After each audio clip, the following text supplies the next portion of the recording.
أعوذ بالله من الشيطان الرجيم بسم الله الرحمن الرحیم. یہاں پہ دیکھیں الذی یا مدہ ہو رہی ہے، یہاں پہ مد ہو رہی ہے.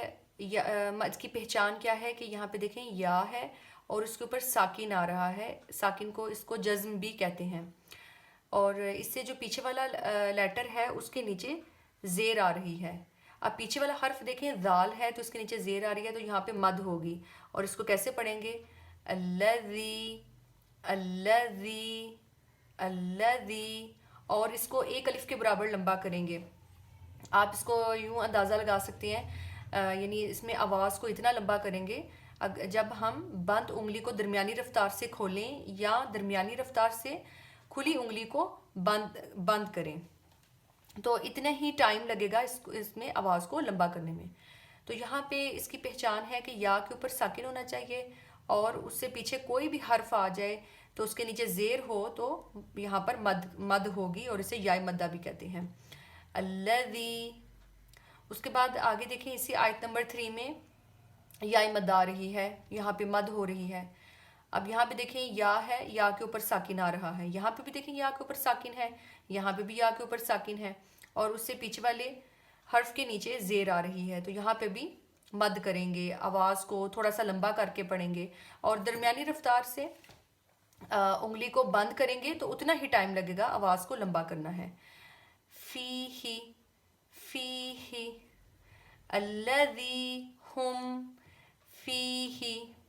یہاں پر دیکھیں آیت نمبر 3 میں اس کو کیسے، اس ورڈ کو کیسے پڑھیں گے، کلمے کو مختلفون مختلفون. اب یہاں پہ دیکھیں واو ہونا چاہیے، واو کے اوپر ساکن ہونا چاہیے، اور اس سے پیچھے والے لیٹر پر حرف پر پیش ہونی چاہیے. تو اس پورے ورڈ میں دیکھیں یہاں پہ واو بھی ہے، واو کے اوپر جزم آ رہا ہے جسے ساکن بھی کہا جاتا ہے، اور اس سے پیچھے والے حرف پر فا ہے، فا کے اوپر کیا آ رہی ہے؟ پیش.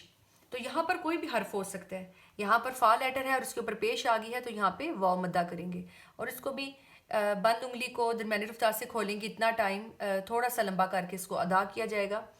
مد کریں گے مختلفون کلا کلا. اب یہاں پہ دیکھیں حالی الف ہے، حالی الف ہے، اور حالی الف سے پیچھے والے لیٹر پر حرف پر زبر آ رہی ہے، تو یہاں پر الف مدہ ہوگا.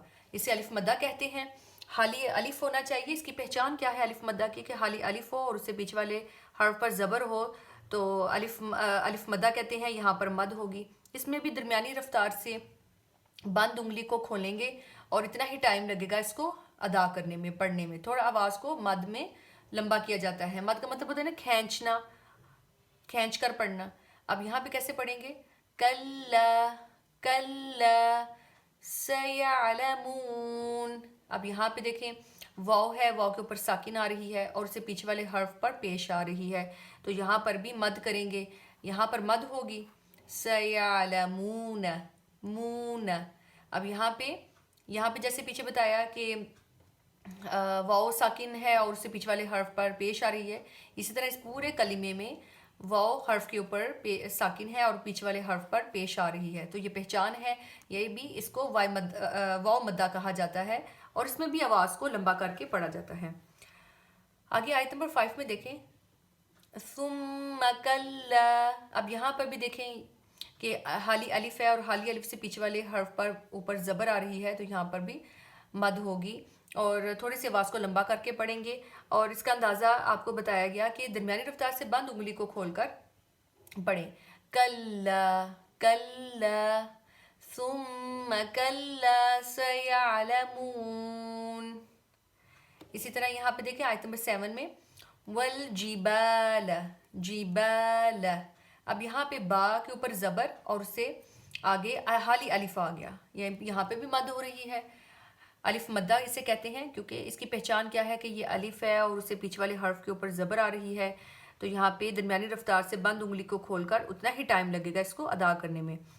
والجبال جبال اوتادا اوتادا. اب یہاں پہ دیکھیں تا زبر اور اس کے بعد حالی الف ہے اور اس سے پیچھے والے لیٹر پر زبر آ رہی ہے، تو یہاں پر بھی